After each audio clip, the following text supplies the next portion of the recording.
Welcome to the Alyosha Society, where we are pursuing truth and beauty and goodness through great literature. Yeah, this is going to be a unique set of videos, friends. And as you can tell, I'm here with a very special friend whom I'll introduce to you in just a moment.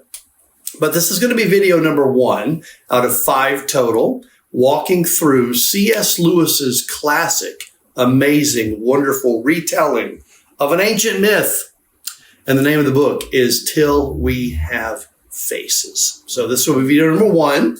We're going to do some background, some bio history of C.S. Lewis in this video. And then we'll go ahead and start walking through the book in 4 videos, tie in, themes, motifs, and we'll do all that moving forward. But as you can tell, I have a wonderful guest with me here today. So when I came up with the idea of doing Till We Have Faces, I thought to myself, I like that book, but I know someone who loves this book. It is her all-time favorite book. She knows this book better than anyone I know. And it happens to be my daughter, Sarah Beth Hinojosa. And so, Sarah Beth, welcome. Thank you. Is this your first appearance at the Alyosha Society? In the recorded form, yes. Okay. In the live setting, no. You've popped into live book club meetings. But first time doing a book. Yeah. Did you know I interviewed your brother? Which one? Isaac. Oh, I didn't know that. Isaac, yeah. I've got Isaac videos. He made the appearance before I did. He has, but here we go.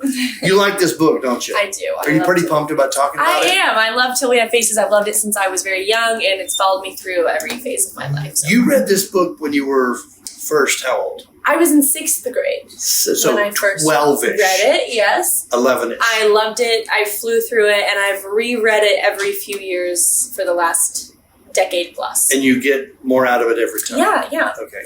Are you ready to share with my friends at the Alyosha Society all your wonderful insights? 100%. Well, because you had the great honor and privilege of being taught by yours truly, that there's something we always do before we jump into a book, and we look at the literary toolbox. And so if you've had me for any classes, I usually walk around the clock. We do historical background, biographical background, genre. We'll be talking about a lot of that later. In this video, I want to focus primarily on biography. Who was Clive Staples Lewis? So I didn't tell you this ahead of time, but it's going to be kind of like a quiz. Okay. Kind of like trivia. You ready for this? Yeah. And so students, what we're going to do is kind of walk through the life of C.S. Lewis and then try to figure out what's in there that is, significant and helpful in understanding the book that we're reading. All right, you ready for the first one? Of course. Any idea when C.S. Lewis was born? I'm going to go late 1800s. 1898. He was born in 1898. Spanish-American War. Yeah, that's true. Imagine Remember that. the name. But right. The Theodore Roosevelt and all of that. Okay, so he's born in 1898. Now, here's something that a lot of our friends listening and watching here might not know, and that's where he was born, because he was definitely born in England, right? Well, famous British author. So, gotta be But England. maybe not. Maybe not. No, he was actually born in Belfast, Ireland. So, C.S. Lewis was born in Ireland in 1898. Now, I know you know this. I know you know this next one. I know you know this next one. Something really sad happened to him when he was about the same age as you were when you first read this book. That's true. Do you know what that was? His mother passed away. I don't know how she passed, but he lost her. 1908. So he was 10 years old.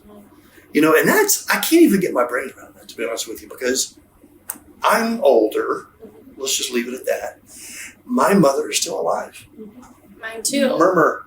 Yeah. She's 88 years old. So I still don't even know what it's like to lose a mother. But he lost his mother when when I'm studying authors class, I like to look at these things and just think, I don't want to read too much into it, but the pain and the miseries, as well as the victories and the triumphs of an author, can sometimes give you some insight.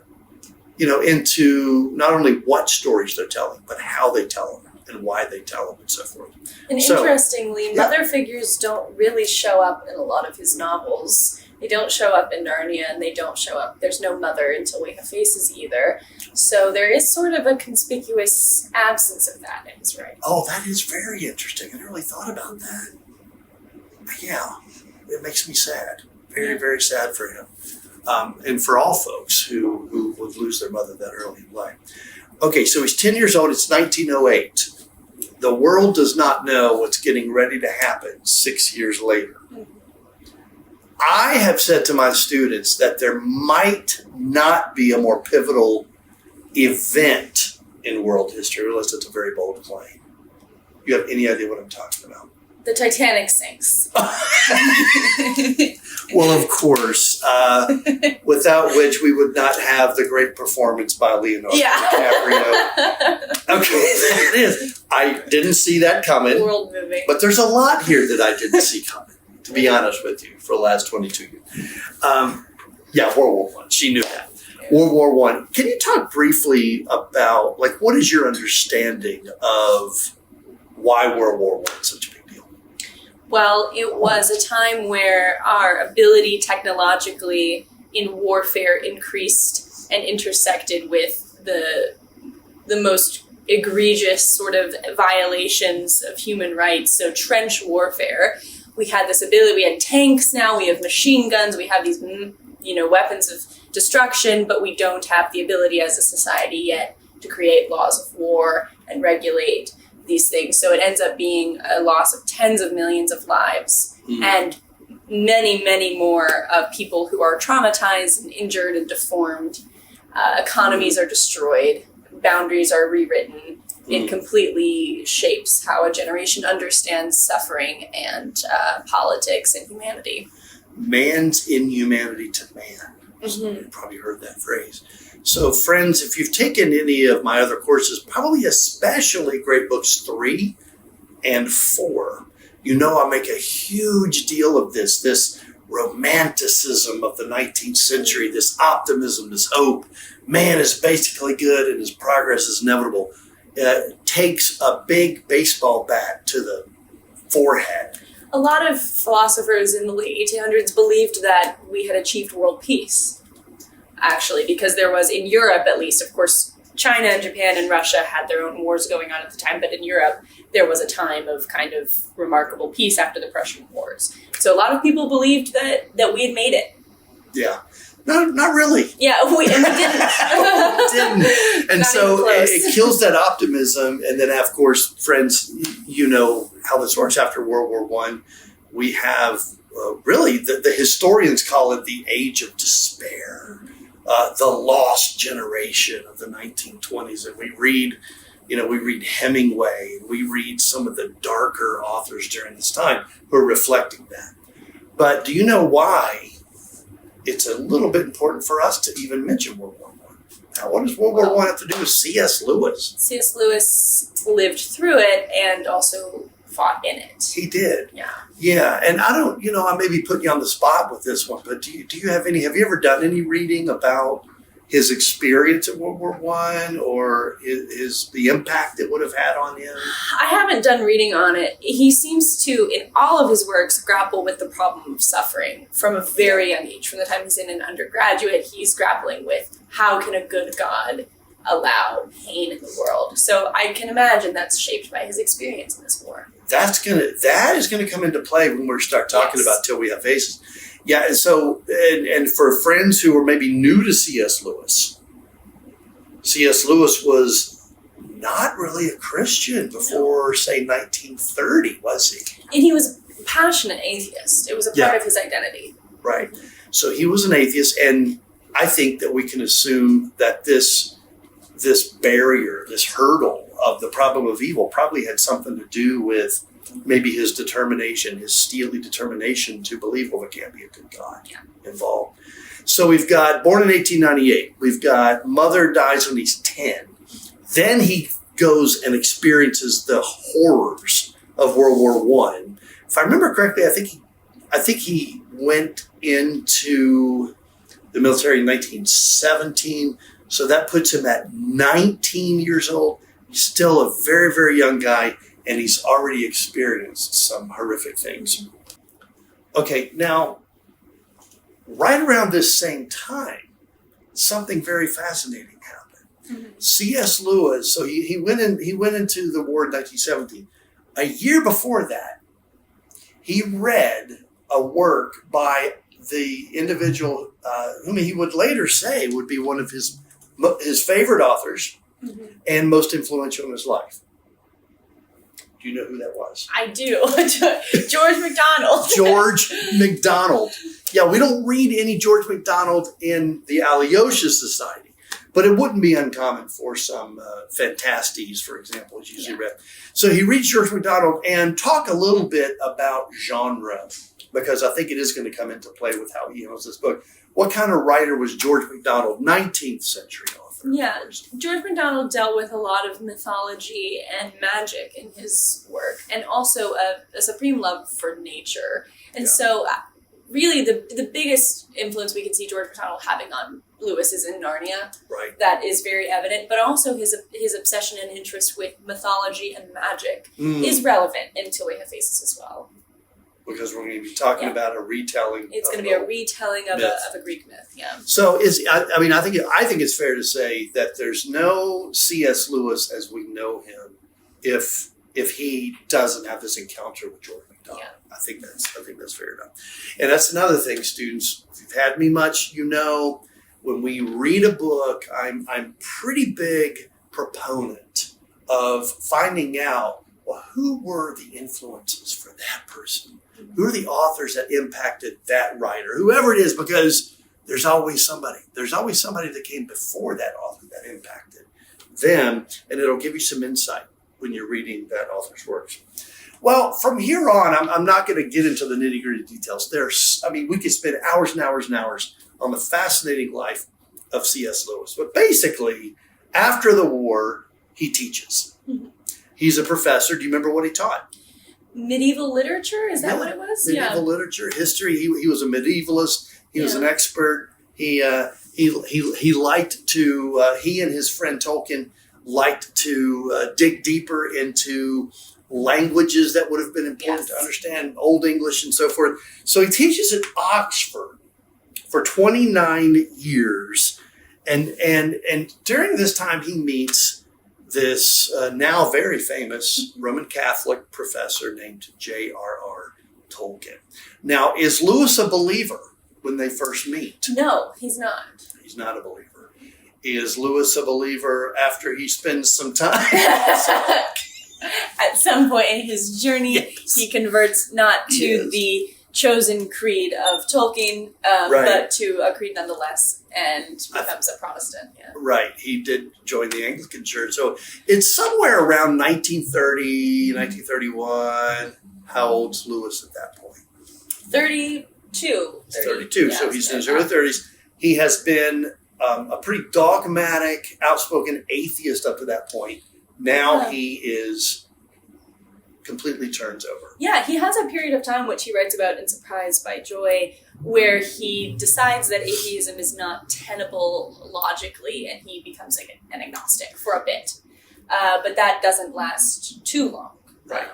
He moves on. So, yeah, and I want my viewers to know what that book is. Surprised by Joy is his what? It's his autobiography, which it tells the story of his faith mainly, but it kind of goes through his whole life, and it talks about the death of his mother and the pain he experienced, and also his relationship with his wife, who he meets later on, and they're only married for 4 years before she passes. Yeah. So it's a great work to read to understand him better. It's a tremendous amount of pain in his life. I mean, I know we all have pain, but when you really start kind of standing back, looking at the 30,000 foot view, mother, wife, he struggles with the problem of evil, World War I. So now he's in his early 30s, and right during the time that he becomes a believer, Hitler is becoming Chancellor of Germany. Yes. Hitler is rising to power, and of course we know 1939, Hitler invades Poland, Czechoslovakia, World War II. Now, I might stump you on this one. I don't know. Okay. Do you know what C.S. Lewis did for the nation of England during World War II? He was too old to fight. He did radio shows. Did. Is that what you're talking about? He did. He did a series of talks, BBC Radio, and to encourage the nation and to express as best he could at that point the role of the Christian faith in helping the nation get through this terrible time where the Western world is confronted with pure evil. Of Hitler, do you know what those talks ended up morphing into? Mere Christianity. Goodness, I can't stump her.